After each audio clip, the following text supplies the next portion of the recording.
All right, let's jump right into this explainer. Today we're decoding a deeply dark, incredibly mythic fable called the Litany of Rust. But look, this isn't just some fantasy story.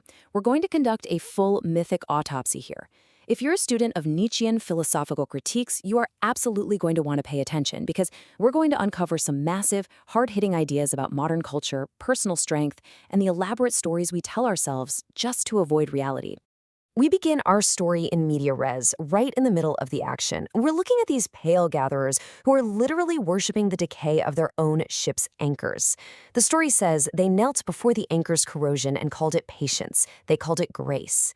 Think about that for a second. It's a striking, honestly, really unsettling image of spiritual exhaustion. I mean, why on earth would anyone bow down to the very thing that is falling apart right in front of them? Well, let's figure that out. Part 1. The sickness. The veil and the rust.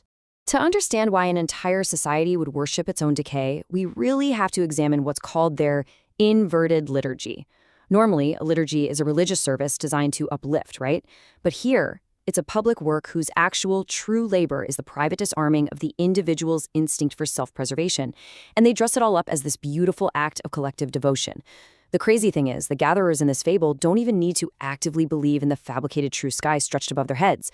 They just recite a liturgy so carefully, perfectly constructed, that the words literally do the kneeling for them.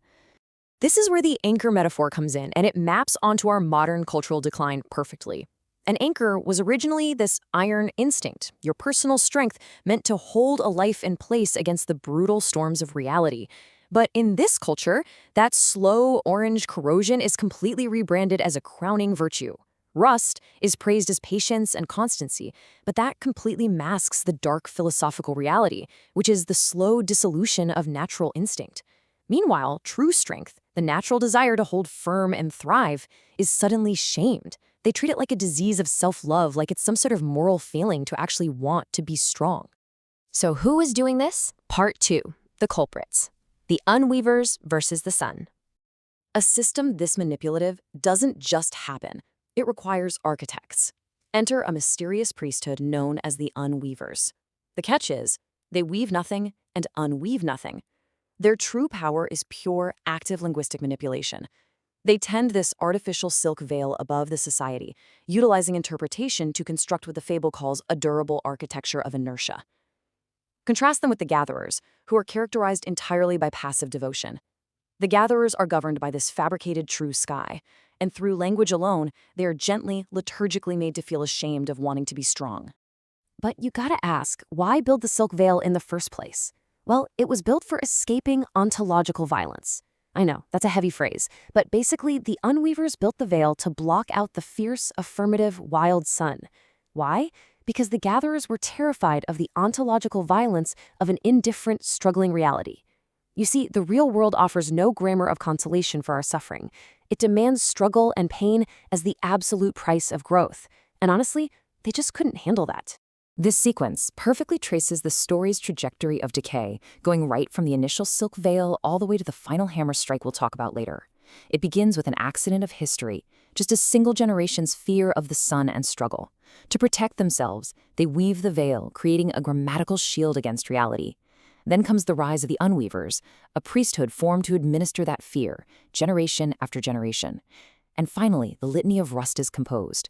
That original accidental fear is institutionalized into a permanent morality. The lie literally moves from the sky directly into their bodies. Which brings us to our next phase, Part 3, the diagnosis, decadence and resentment.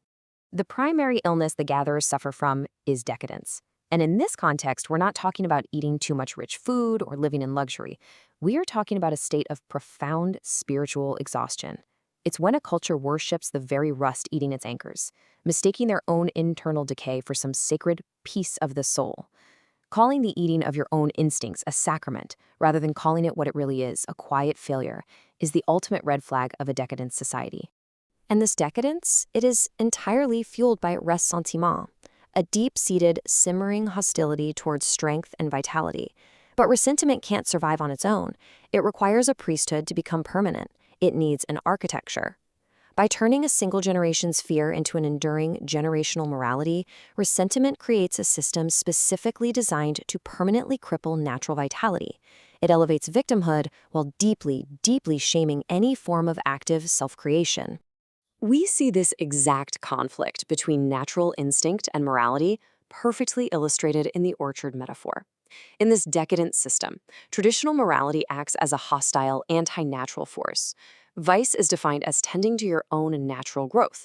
They label that as selfish. Virtue, on the other hand, is defined as focusing on wilting, diseased plants, elevating that decay as the highest moral good possible.